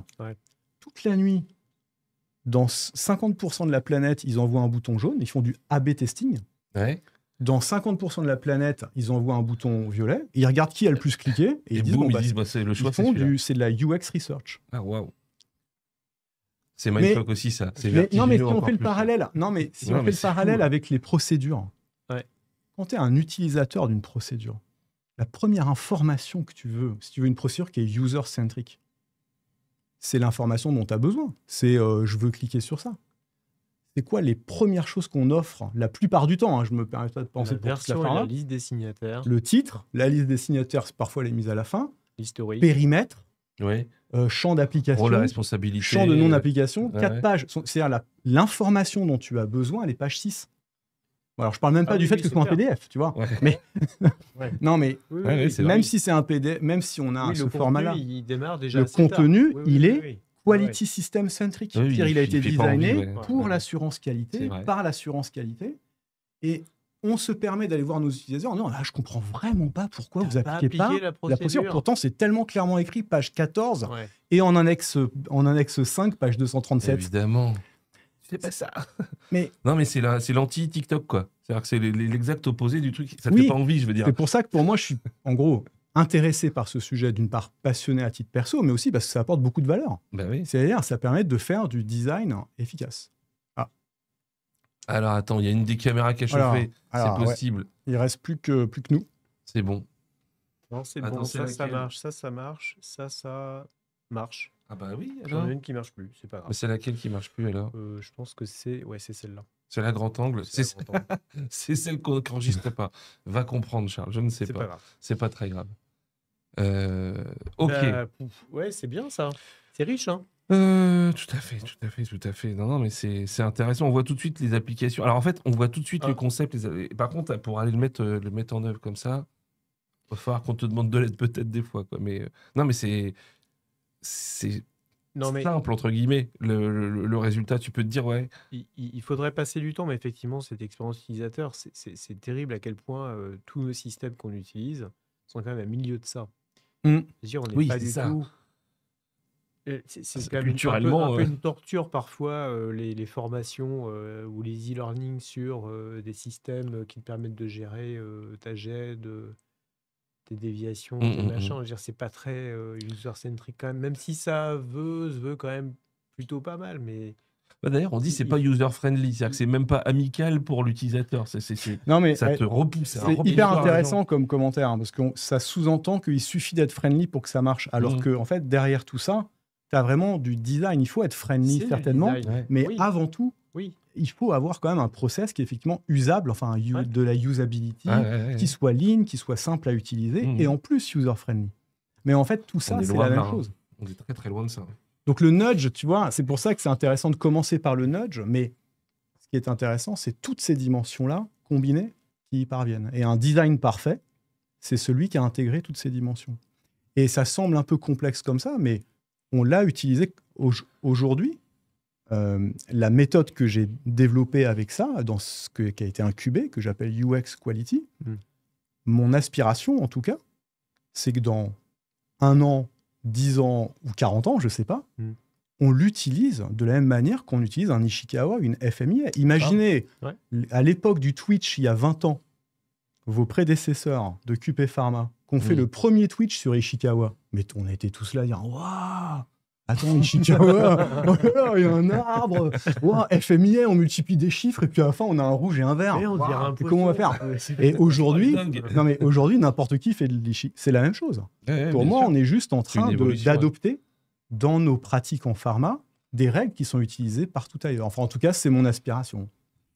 Alors, dis-nous, Julien, parce que il est déjà 21h56 et je me dis, est-ce que ça vaudrait pas... Moi, je trouve ça passionnant, on pourrait en parler pendant 4 heures. On le sait, c'était prévu d'ailleurs. Mais est-ce que tu aurais quelques exemples d'applications concrètes? Est-ce que... on avait pas plein d'exemples, mais est-ce que tu as des gens qui pourraient... alors, on a bien dit que c'était pas du plug and play, mais avoir des idées ou des exemples de la vie de tous les jours, en pharma, hein, je veux dire, à mettre en place dans leur boîte? Ou est-ce que tu aurais, toi, encore des je sais pas moi, des perspectives autour de ça? Qu'est-ce qu'on en fait, quoi, tu vois? Notamment pour réduire les erreurs humaines ou d'autres trucs, je sais pas. Alors, déjà, pourquoi l'utiliser? Pour moi, mais pour moi, où l'utiliser? Pour moi, la valeur, elle est sur 2 trucs. Soit rétrospectivement, ça fait 2 ans que tu n'arrives pas à traiter tes erreurs humaines. Le point d'Aïcha était un point. Tu te dis, au bout d'un moment, c'est peut-être que ma causalité, la erreur humaine, elle n'est pas bonne. Il faut peut-être que je prenne d'autres angles. Par exemple, l'expérience utilisateur. C'est au lieu de dire, est-ce que ma procédure, elle est bien décrite? Simplement se poser la question qui est, est-ce que ma procédure est bien adoptée ou bien intégrée dans le parcours utilisateur? Ça veut dire faire l'exemple que j'ai montré sur Starbucks. Et là, du coup, c'est con, hein, d'un point de vue concret, et celui qui réfléchit à ça, il faut qu'il prenne la place de l'utilisateur. Exactement. Là, donc, il fait comme s'il allait chez Starbucks. Déjà, nous, on l'a... Oui, bien sûr. Donc, soit c'est de l'observation, soit c'est de la co-création. Et en fait... Nous, on l'a fait de nombreuses fois et les résultats sont impressionnants. C'est-à-dire, si tu vas voir un opérateur ou en tout cas une fonction non qualité et tu dis, j'aimerais qu'on travaille ensemble pour comprendre comment je peux améliorer ma procédure pour qu'elle soit facile à utiliser par toi. On a tous l'impression de le faire. Ouais. Mais en réalité, on va les voir en disant, tu peux m'expliquer pourquoi tu n'arrives pas à... C'est pas ça. C'est pas la même chose. Tu peux m'expliquer, c'est toi ton parcours. Raconte-moi. D'accord, tu arrives là, tu te laves les mains, ah ok, et tu fais une pause tous les combien, et tu fais combien d'allers-retours? Et comment je peux faire pour que cette procédure un peu chiante, et j'admets qu'elle est chiante, je viens pas te dire en disant, attends, je comprends pas, c'est quand même simple. Ouais. D'accord. C'est quand même un changement de posture qui est important. Comment je peux faire pour que ce point de friction, alors on va pas l'appeler friction, mais soit le plus simple pour toi, ça te crée le moins. Rien que cette approche-là, ça semble très qualitatif, mais c'est déjà un énorme changement parce que les gens, quand tu vas faire un Ishikawa, une investigation avec un opérateur, bien sûr qu'il ne va pas tout te dire. Il ne va pas te dire non. Alors que si tu vas le voir en disant je ne regarde pas tes erreurs, je regarde comment tu travailles tout le temps. Et je vais voir comment ma procédure s'inscrit là-dedans. Et je vais faire en sorte que ce soit le plus absent possible. On a utilisé un terme quand on a travaillé sur le change control, où on a dit on vous offre une expérience sans change control à toutes les fonctions qui galèrent un petit peu. Ouais. Voilà, donc ça pour moi c'est un premier exemple sur l'erreur humaine, mais là ça s'applique aussi à quand tu dessines un plan de déploiement d'un nouveau programme, tu as une transformation, un nouveau système qualité, un nouvel outil IT. La plupart du temps, ce qu'on voit, c'est 1, je dessine ma procédure, 2, j'en fais une procédure, 3, je forme les gens, et 4, comme je suis un peu proche des gens, je fais un hypercare. Ouais. Ah oui, c'est classique ça. Et pendant le hypercare, je vais vérifier toutes leurs erreurs, et je vais leur dire, et je vais leur demander pourquoi ils les font, et je vais leur réexpliquer. Enfin, désolé, c'est un peu caricatural, mais... Ouais, mais c'est pas grave, on aime bien ça. C'est la bonne assurance qualité, ça. Pardon ? C'est bien en définition d'assurance qualité, toute cette démarche-là. Oui, à part que c'est pas user-centric. C'est pas user-centric. Tu fais ça user-centric en prenant en compte justement tous les éléments que tu as cités avant. On fait de l'assurance qualité. Oui, bien sûr. On a déjà designé le truc en fonction de l'utilisateur à la base, au design. Ah oui, alors c'est là où ça a été fait un peu de travers. Là, tu vas dire l'hypercare, ah bah tiens, tu fais pas du tout ce qui est prévu. Bah oui, en même temps, il fallait prévoir avec les gens ce qui était censé être le plus logique pour eux et le moins frictionnable. Après, les trois, pour les gens qui veulent un peu l'utiliser, je sais qu'il y avait un terme, enfin j'ai vu une boîte en cosmétique qui le fait en sécurité et qui a été accompagnée.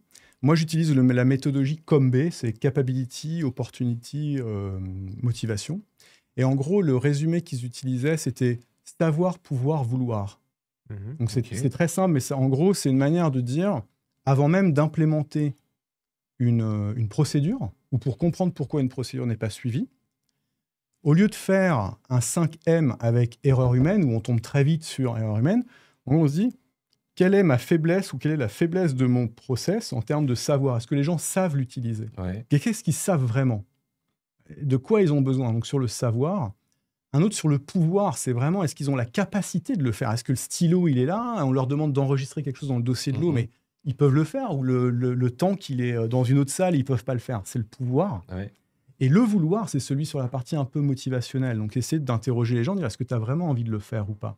Et là, les nudges peuvent être utilisés. Et donc là, c'est ça. Le nudge, il va beaucoup jouer sur le vouloir, mais il va aussi utiliser un peu sur ses automatismes, quoi. Et les nudges, la manière de les déployer, si on veut... Mais encore une fois, je voudrais pas qu'on conclue que les nudges, c'est une solution. Les nudges, c'est une solution quand on a compris que c'était le problème. Oui, bien sûr. Et si on veut les utiliser, tu tapes nudge sur Google, tu prends 4 images de nudge comme ici, tu fais un workshop et tu dis aux gens, regardez là, par exemple... Là, regardez ce qu'ils ont fait sur la facture d'électricité. Est-ce qu'on ne pourrait pas faire un truc un peu pareil? Et on n'aura pas la même chose, mais on aura plein d'idées. Sans doute. Et donc, il y a un process d'ideation un peu sympa qui se produit où les gens proposent des idées. Et là, j'étais en train de me prendre des exemples en tête là où on fait l'exact opposé. Sur des usines aseptiques, je reprends l'annexe 1 ou les trucs comme ça, où d'un seul coup, il va falloir qu'en plus, l'opérateur qui fait déjà 12 trucs en même temps, il en fasse une 13e. C'est assez rare qu'on se dise, le mec, il avait déjà pas 12 mains, il n'en aura pas une 13e de plus. Alors, on va changer la procédure pour être compliant au truc, et après, on va réfléchir, est-ce qu'il est en capacité de faire ce que je lui demande et de jongler avec 12 quilles? J'exagère un peu, mais on ne se la pose pas la question. Ou alors, on se la pose quand il y a des merdes et on dit, ah bah putain. Mais à peine, on est aussi capable de dire si je pars du principe que mon document est contraignant pour dire ce qu'il faut faire et enregistrer ce qui a été fait. Et à partir de là, si j'ai une action qui est mal faite, je fais une resensibilisation et je peux faire une customisation de mon document pour le rendre encore plus précis. Mais On le n'est mec, pas il du peut tout toujours dans pas une le dure faire, en fait. expérience. En fait, si on ne vérifie pas qu'il est dans la capacité de faire l'action, parce que même sur Oui. les correctifs, on le fait pas systématiquement. On ça. se remet pas à la Alors, place du mec, ouais. on n'essaye même pas, quoi. Ouais. Mais la limite à ça, enfin pour moi, il y a un peu deux limites ou deux réponses pour me faire Ouais. l'avocat du diable. Ouais. Ça va être attention, on n'est pas Amazon, donc on n'est pas en train de capturer des clients, on est avec des gens qui Non. ont un contrat, ils ont une mission à remplir, Oui. et il faut le faire. Donc D'accord. Oui. ça, c'est un premier point. Bien et sûr. le deuxième point, c'est de dire, il y a un moment, c'est pas le monde de oui-oui. Dans l'industrie, on va pas limiter les tâches. Donc il y a un moment, il va falloir faire du multitâche. Bien Enfin, sûr. Et Ouais, là, mais la dans réponse une- à ça... Dans une limite de possibilité de le faire. Ou Oui, si tu... ou aider les gens. Nous, là, on commence dans 2 semaines. C'est hyper intéressant. À Cape Town, on en fait un sur le dossier de l'eau où on a mis en évidence que un des challenges, c'est vraiment ce qu'on appelle le competing task, quoi. C'est Comment tu le définis? les tâches en compétition, quoi. C'est-à-dire la personne, on lui demande à la fois de renseigner le dossier de l'eau, mais en parallèle, il doit réparer un équipement. Je sais pas. Ce sera toujours vrai. Mais je vais donner un parallèle. C'est ce qu'on va faire dans 2 semaines. Par exemple, dans un bureau, tu sais, dans un open space, quand Ouais. quelqu'un est en train de parler, tu sais que tu ne l'interromps pas. Tu vois, tu te promènes dans l'open space, tu vois que les gens ils sont en Teams, en réunion, tu ne l'interromps pas.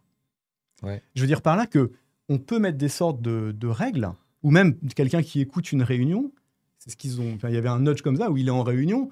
Comment on peut savoir qu'il ne faut pas l'interrompre? Tu sais, quand tu veux vraiment un temps calme. Donc, ils avaient fait une sorte de visuel local avec un drapeau. Non, mais, pardon, je m'écarte. Non, je m'écarte un petit peu, mais par exemple, tu peux imaginer une sorte. Bien sûr, l'opérateur devra tout faire, mais tu peux imaginer une sorte de segmentation des lieux ou des visuels où, en gros, quand tu vas dans l'atelier, quelqu'un qui est en train de remplir un dossier de l'eau, la règle commune, c'est que tu ne l'interromps pas. Oui, comme s'il avait un casque sur les oreilles. Bien sûr, s'il doit réparer un équipement, il ira réparer, mais au moins toutes les tâches que tu peux peut-être mettre de côté, tu passes dans l'atelier, et donc tu rends le menu par défaut ou la norme sociale, et tu valorises en plus le dossier de l'eau parce que tu communiques sur le fait que c'est important pour le ride first time, pour les consos, pour les patients, pour le site, pour les lead time. Tu sanctuarises un peu le truc comme un vide de ligne, par exemple, où tu n'irais pas déranger quelqu'un pendant que tu fais un vide de ligne. C'est-à-dire c'est une réponse intermédiaire, parce que sinon c'est un peu dire, ah bah oui, moi je veux un lieu dédié et je veux que tous les jours de 9 à 10, j'ai du temps opérateur pour faire le dossier de l'eau. Ça n'est pas possible. Mais on peut pour autant aménager, et c'est pour ça que l'exemple qui était cité tout à l'heure sur le human factor, l'ergonomie, les gens qui travaillent sur l'ergonomie, travaillent sur... Pour eux, ça doit être évident ce que je dis. Ils doivent se dire, mais c'est qui ce mec? Il leur faut des portes ouvertes, attends. Mais exactement, ça fait 40 ans. Commence Non, mais il dit, ça fait 40 ans qu'on fait ça. Ouais. Et nous, en revanche, ce raisonnement-là, on ne l'a pas tant que ça, quoi. C'est ça. Donc, bref, tout ce live, c'est une espèce d'incitation à réfléchir un peu autrement et à essayer de réfléchir à tout ça pour peut-être changer la façon dont on fait et nos procédures et tout un tas d'autres trucs, tout en se disant que c'est pas quelque chose de magique et que les nudges ou les sciences comportementales, c'est un complément. En tout cas, ça doit faire partie du package.